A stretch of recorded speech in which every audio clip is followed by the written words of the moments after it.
অবশেষে আসছেন তাহলে। এত সময় লাগে একটা পার্সেল দিতে, মানে আপনাদের কি কোনো টাইম সেন্স নাই? বুঝলাম না আমি। দেন পার্সেল দেন। সরি, আমি ঠিক বুঝলাম না। বুঝলাম না মানে? আমি অর্ডার করেছি, আপনি পার্সেল নিয়ে আসছেন, পার্সেল দিবেন, চলে যাবেন। এখানে তো না বুঝার কিছু নাই। আচ্ছা বলেন তো, আপনাদের সার্ভিস এত পচা কেন? আমি যদি জানতাম আমি জীবনেও অর্ডার করতাম না। 20 দিন আগে অর্ডার করেছি। একটু ফোন করে তো বললেও হয় যে আপু একটু দেরি হবে অর্ডারটা আসতে। আপনি মনে হয় উল্টো। কোনো উল্টো বুঝছি না, আপনি উল্টো বুঝছেন। পার্সেল দেন, দিয়ে আপনি যান। হাসতেছেন কেন আপনি? কি মেয়ে দেখলে হাসতে ইচ্ছে করে? পার্সেল দেন, দিয়ে আপনি আপনার রাস্তা মাপেন।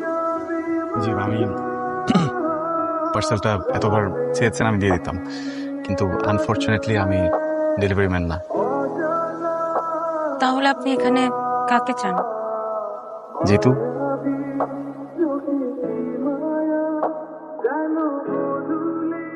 মা, জিতু। মা কে যেন আসছে।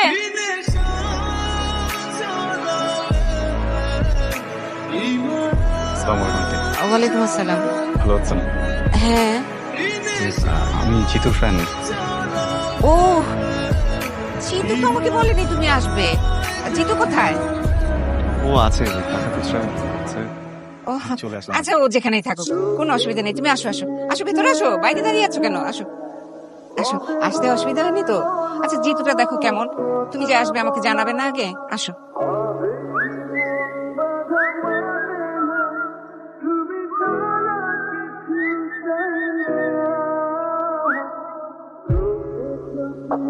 কিরে, তোর আজকে মনে এত ফুরফুরি কেন? মনে কি লাড্ডু করছে নাকি?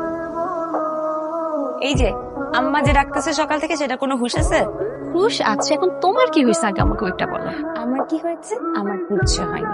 মা ডাকছে, মাকে বলে কিন্তু বকা খাওয়াবো এখন। যাচ্ছি, তুমি একা একাই মনে লাড্ডু ফুটাও। তোমার যে কি হয়েছে?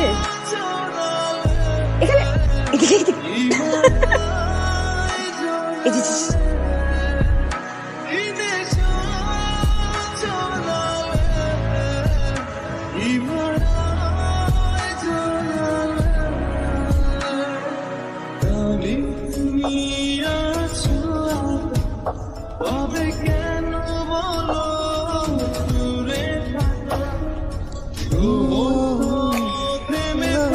এইভাবে একটা মানুষকে অপমান করা ঠিক হয়নি।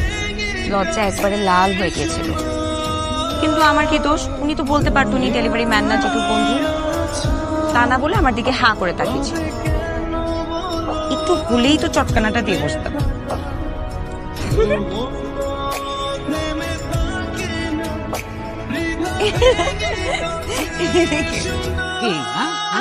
ডেলিভারি